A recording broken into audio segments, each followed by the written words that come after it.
Nos anos 80, blá blá blá blá. Olá pessoas, eu sou o Igor, esse é o Troca Fita e mesmo eu estando um pouquinho rouco, a gente ainda vai tocar essa bagaça. E olha, hoje eu quero que você imagine um negócio aqui comigo. É final dos anos 70, começo dos anos 80, a gente está no auge da ditadura militar aqui no Brasil. Tudo que é um pouquinho fora da linha ali é censurado, principalmente expressões artísticas. O punk rock, por exemplo, o punk rock só tá rolando lá na puta que eu pariu do underground da Inglaterra. Aí imagina que você tem a sorte de você parar lá no olho do furacão, assim, na Inglaterra, e consegue vivenciar um pouco do que é esse movimento musical. Aí você completamente se identifica com as calças rasgadas, os alfinetes das blusas, a música pesada e as letras agressivas. Aí você volta pro Brasil. E se na sua cabeça, na Inglaterra, o negócio já era bem desconhecido, aqui no Brasil jamais vai rolar o punk rock, entendeu? Só que aí, pra sua surpresa, você encontra meia dúzia de gatos pingados que também gostam de punk rock, também sabem do que se trata o movimento.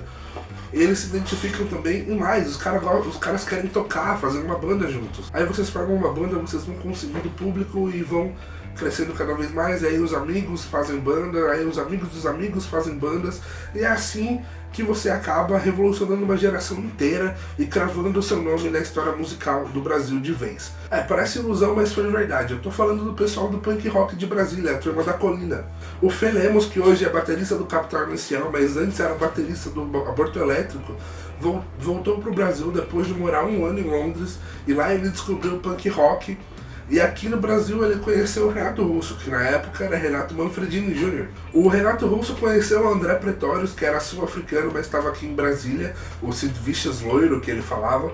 E aí o Fê Lemos já conhecia o André, e aí eles formaram o Aborto Elétrico, uma das primeiras bandas, talvez a banda precursora do punk rock brasileiro, do punk rock de Brasília. E aí em 1980, em janeiro de 1980, aconteceu a primeira apresentação do Aborto Elétrico num barzinho lá de Brasília qualquer. E aí os caras foram juntando público, eles conseguiram uma visibilidade legal em Brasília, e disso aí acabaram surgindo os amigos que também queriam tocar, e aí todo mundo ficou amigo. O Dinho fazia parte desse pessoal, surgiu a Plebe Hood, por exemplo, e aí depois de uma infame baquetada aí, né, que o Fê Lemos jogou a baqueta no Renato Russo, o Aborto Elétrico acabou, mas daí vieram duas bandas bem legais, o Capital Inicial, o Fê chamou o irmão dele, o Flávio, pra tocar baixo, e também o Renato Russo, depois de uma época aí como trovador solitário, ele acabou encontrando o Dado Villa-Lobos, e aí com o Bonfá formaram o Legião Urbana. Você deve estar se perguntando, Igor, por que você está falando de uma coisa que praticamente todo mundo já sabe? Porque simplesmente era foda. O pessoal de Brasília não tinha esse contato no meio do mundo musical, assim. Eles não tinham influência nenhuma. Tudo bem, a maioria do pessoal da turma da Colina era filho de diplomata, mas isso aí não ajudava muita coisa.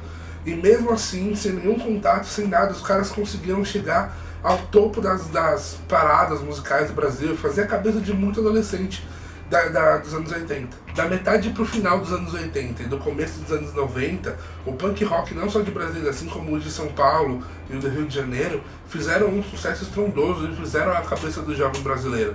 Era uma música agressiva, mas com letras muito conscientes, que retratavam muito o que a maioria da população estava pensando naquela época, porque música afinal é isso, né? Sobre a revolta das pessoas com os abusos militares, os problemas do Brasil não só políticos, mas também sociais. Foi uma época sensacional para todo mundo que começou a fazer aquilo. Mas só que lá para metade dos anos 90, a coisa, como muita coisa no cenário musical, não só brasileiro, mas no mundo, começou a dar uma desfalcada. Depois de um desentendimento com o Fê Lemos, o Dinho Ouro Preto saiu do Capital Inicial, a Plebe Hood se separou, assim como o que aconteceu com o Renato Russo. O Renato Russo faleceu em 1996, acabando assim a carreira do Legião Urbana. E tudo bem que o Legião Urbana já era pop naquela época, não era mais tão punk rock na sua essência, mas ainda continuava uma banda muito forte no cenário do rock brasileiro, e fez o rock ir para muitas pessoas que não escutariam uma coisa do Aborto Elétrico, por exemplo. Então a morte do Renato Russo meio que enterrou o punk rock, porque depois disso vieram outros movimentos musicais muito fortes no Brasil, tanto no rock quanto na MPB e no pop também. Então a morte do Renato Russo meio que deu uma encerrada nesse triunfo do punk rock, principalmente do punk rock de Brasília.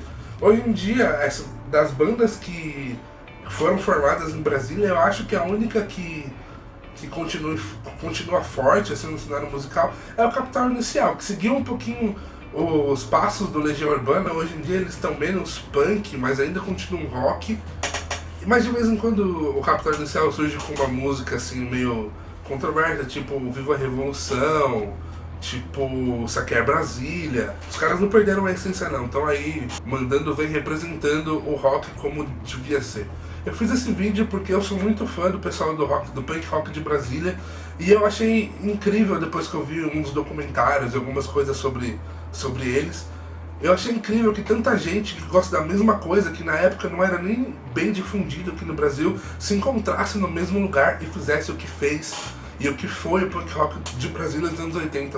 Então é isso, pessoal. Você já sabe o que fazer se você gostou do vídeo, né? Se inscreve no canal, compartilha esse vídeo com os amiguinhos, curte a nossa página do Facebook, curte esse vídeo, seja feliz e escute muito punk rock porque é legal pra caralho. Tchau!